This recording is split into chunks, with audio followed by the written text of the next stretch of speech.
Hello बच्चों, कैसे हो? सभी को सुप्रभात। आज हम शुरू करने वाले हैं समांतर श्रेणियाँ। ठीक है, इसको इंग्लिश में अर्थमेटिक प्रोग्रेशन बोला जाता है। शॉर्ट में इसको एपी बोलते हैं। AP means arithmetic progression, AP. ठीक है, इसको शॉर्ट में एपी बोला जाता है। ये क्लास 10 का प्रश्नावली 5.1 है, जिसको आज हम कवर करेंगे। बहुत इंपॉर्टेंट चैप्टर है। इसमें तो कुल 3-4 चैप्टर हैं। बहुत इंपॉर्टेंट चैप्टर है। इससे हर साल 3-4 क्वेश्चन आते ही आते हैं एग्ज़ाम में, 10th बोर्ड में। और बहुत इजी चैप्टर है, बहुत इजी चैप्टर है। एक बार में आपको समझ में आ जाएगा। बहुत आसान चैप्टर है। इसको आप अच्छे से इस वीडियो को देखिएगा, आपको बहुत अच्छे से समझ में आएगा। तो सबसे पहले हम देखते हैं कि अर्थमेटिक प्रोग्रेशन होता क्या है। अर्थमेटिक प्रोग्रेशन जो है, यानी कि समांतर श्रेणी जो है, जिसको शॉर्ट में एपी बोलते हैं, अर्थमेटिक प्रोग्रेशन को, ये संख्याओं की एक ऐसी सूची है, एक ऐसा लिस्ट है। लिस्ट नहीं बोलेंगे, एक ऐसी श्रृंखला बोलेंगे। ये एक संख्याओं की ऐसी श्रृंखला है जिसमें प्रत्येक पद जो है वो अपने पद में एक निश्चित संख्या जोड़ने से प्राप्त होता है। ये जो है 1, 2, 3, 4, ये जो है ये कहलाता है पद। ये पहला पद, ये दूसरा पद, ये तीसरा पद, ये चौथा पद। ठीक है, यहाँ पे ये है पद। पहला पद 100 है, दूसरा पद 70 है, तीसरा पद 40 है, चौथा पद 10 है। ठीक है, तो ये बोलता है कि समांतर श्रेणियाँ जो हैं वो अपने पद में एक निश्चित संख्या जोड़ने से प्राप्त होता है।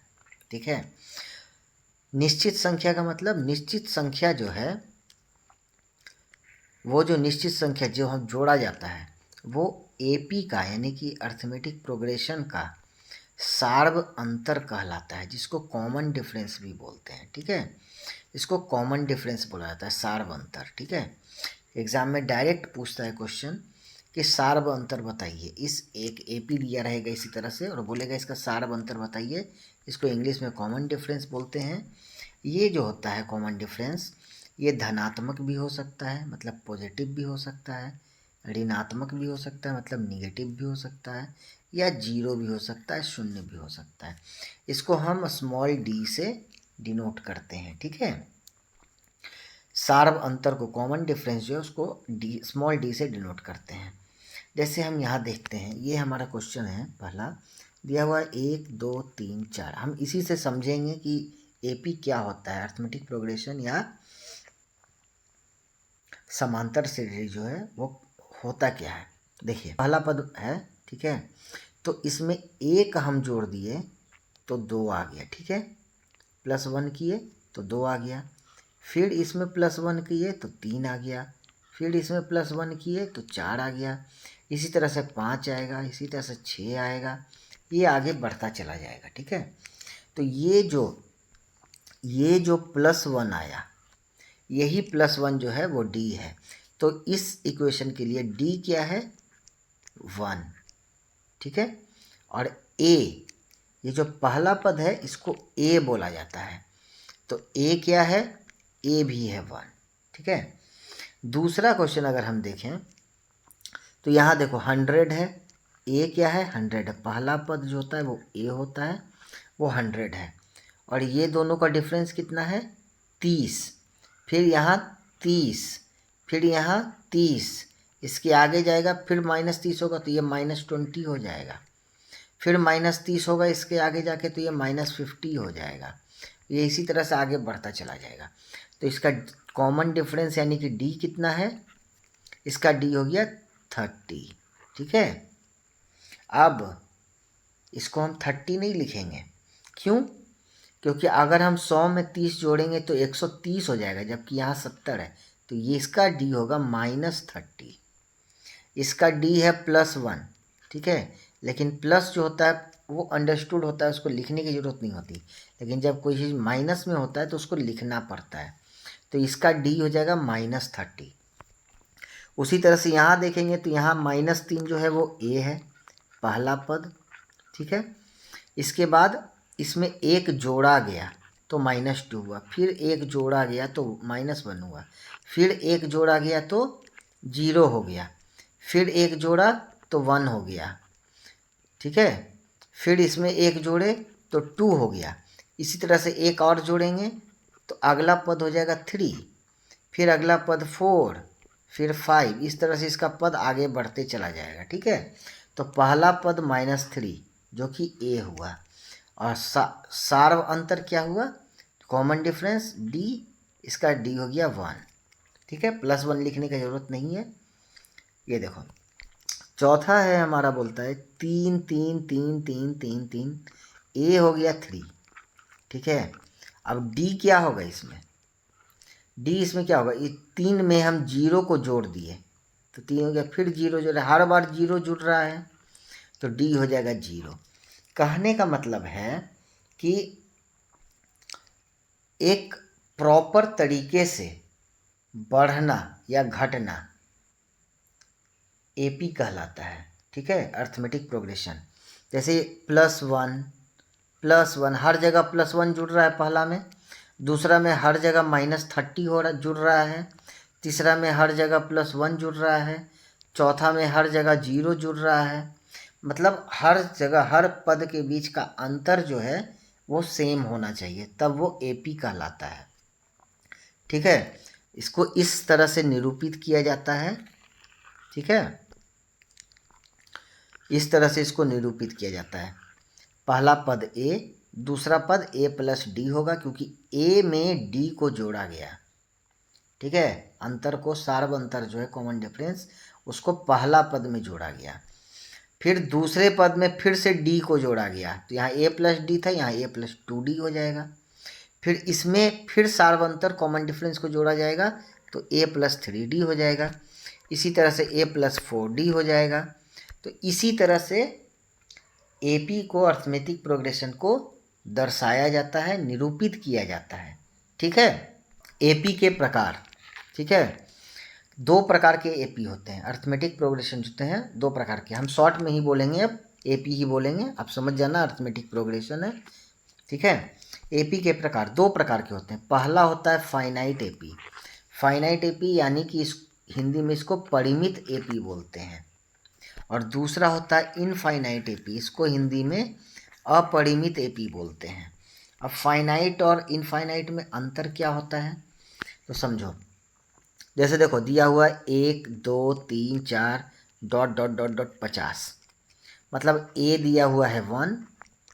ठीक है, डी है इसका 1।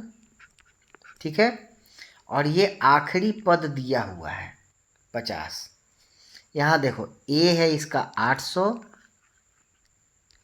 ठीक है, अंतर कितना है 50 का, तो यहाँ माइनस हो रहा है तो यहाँ डी हो जाएगा -50। ठीक है, और आखिरी पद दिया हुआ है 100, मतलब ये 100 तक जाएगा। ये जो पहला है ये 50 तक जाएगा, उसके बाद रुक जाएगा। ये जो है ये 100 तक जाएगा, फिर रुक जाएगा। तो ये हमको आखिरी पद पता है, इसलिए ये फाइनाइट एपी है। वही इनफाइनाइट में क्या होता है, ये 1 1 1 1 करके बढ़ तो रहा है, लेकिन आखिरी पद इसका क्या होगा ये कोई नहीं जानता है, ये बढ़ते जा रहा है। उसी तरह से ये 800 750 700 घट तो रहा है, लेकिन आखिरी पद ये कहाँ तक जाएगा ये किसी को नहीं पता, ये इनफाइनाइट होता है। ठीक है, यहाँ भी देखोगे तो डी -50 हो जाएगा, ए 800 हो जाएगा, यहाँ ए 1 हो जाएगा, डी जो है +1 हो जाएगा। ठीक है, तो ये 2 प्रकार के एपी होते हैं, एक फाइनाइट और एक इनफाइनाइट। ठीक है, मोस्टली आपको इनफाइनाइट ही आता है, लेकिन फाइनाइट के बारे में भी आपको जानना है। कभी कभी फाइनाइट से भी क्वेश्चन दे देता है। ठीक है, देखो इसमें क्वेश्चन किस तरह के आते हैं, बहुत आसान क्वेश्चन आता है इसमें।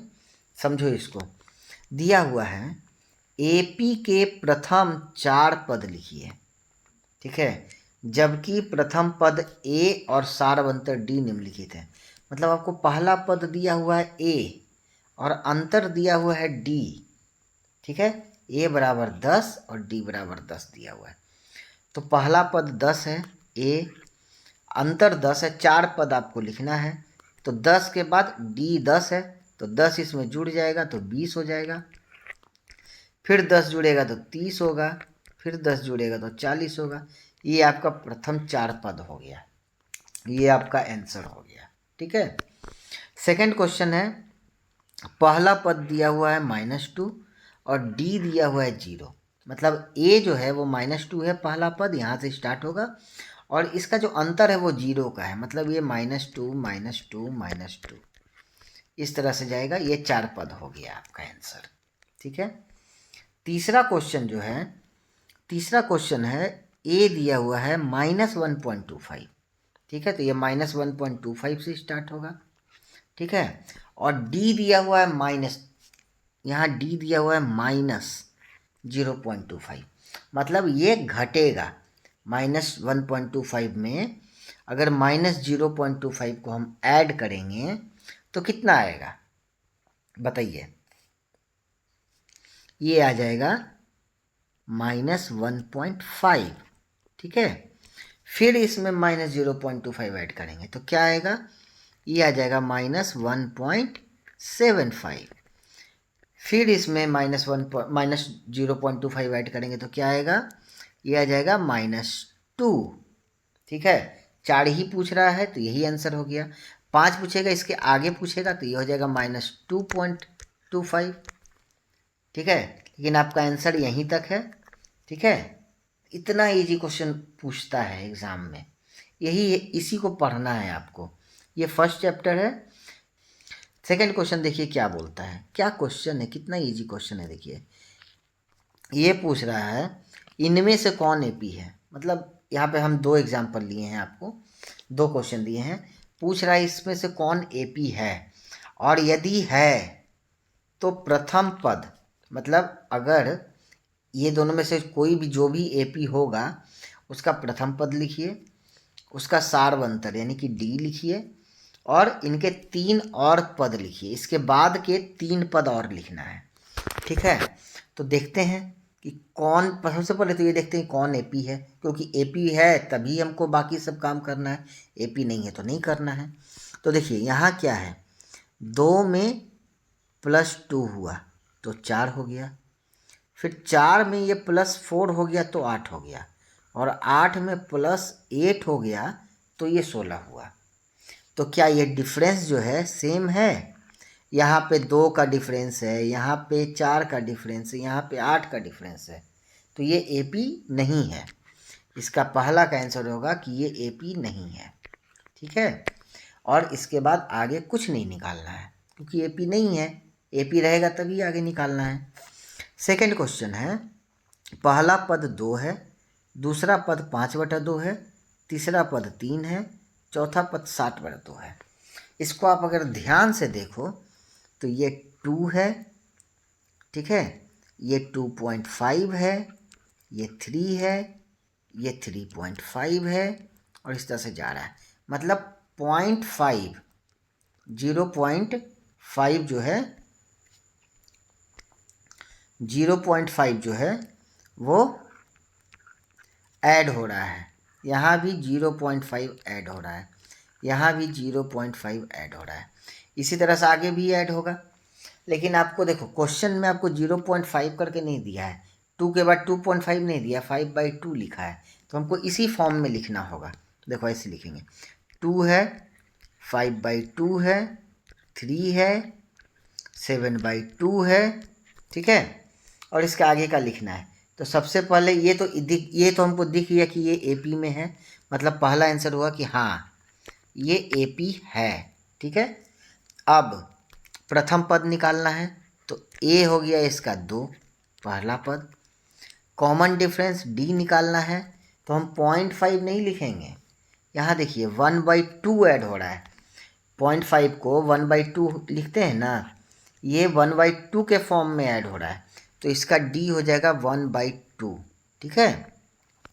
और अगला 3 पद और लिखना है, तो अगला 3 पद और लिखेंगे, तो यहाँ देखिए 3.5 है, मतलब अगला 4 होगा, इसके बाद का होगा 4, फिर हो जाएगा 4.5 यानी कि 9/2, फिर हो जाएगा 5, 3 ही पद लिखना है, तो यही 3 आंसर हो जाएगा। ठीक है। ये आंसर, ये आंसर, ये आंसर और ये आंसर, यही है एपी। ठीक है। एपी का बेसिक कॉन्सेप्ट जो है वो यही है। पहले चैप्टर में आपको यही दो चीज़ सीखना है कि कौन एपी है, कैसे पता लगाएं, एपी के प्रकार क्या हैं, उसके बाद एपी का डिफरेंस क्या है, कॉमन डिफरेंस क्या है इसका। यही दो तीन चीज़ है आपको इसमें पढ़ना, इससे ज़्यादा इसमें कुछ नहीं है। और इससे क्वेश्चन आते हैं। जब इसका लास्ट चैप्टर का वीडियो हम बनाएंगे, उस चैप्टर में हम आपको इस साल के पूछे हुए क्वेश्चंस का सॉल्यूशन भी देंगे। ठीक है, बहुत आसान है, आप इसको अच्छे से देखो। अगर आपको इस वीडियो में कुछ भी कन्फ्यूजन होता है, इस चैप्टर में बहुत सारे क्वेश्चन हैं, उसको आप सॉल्व कीजिएगा। अगर कोई भी क्वेश्चन में दिक्कत होता है तो आप पूछिएगा हमसे, हम उसका सॉल्यूशन आपको बताएंगे। अगर आपको हमारा वीडियो पसंद आता है तो लाइक कर दीजिएगा, नहीं पसंद आता है तो डिसलाइक कर दीजिएगा। लेकिन दोनों ही केस में हमारे चैनल को सब्सक्राइब कर दीजिएगा, क्योंकि हमारे चैनल पर सीखने के लिए बहुत कुछ है। मिलते हैं अगले वीडियो में, तब तक के लिए जय हिंद।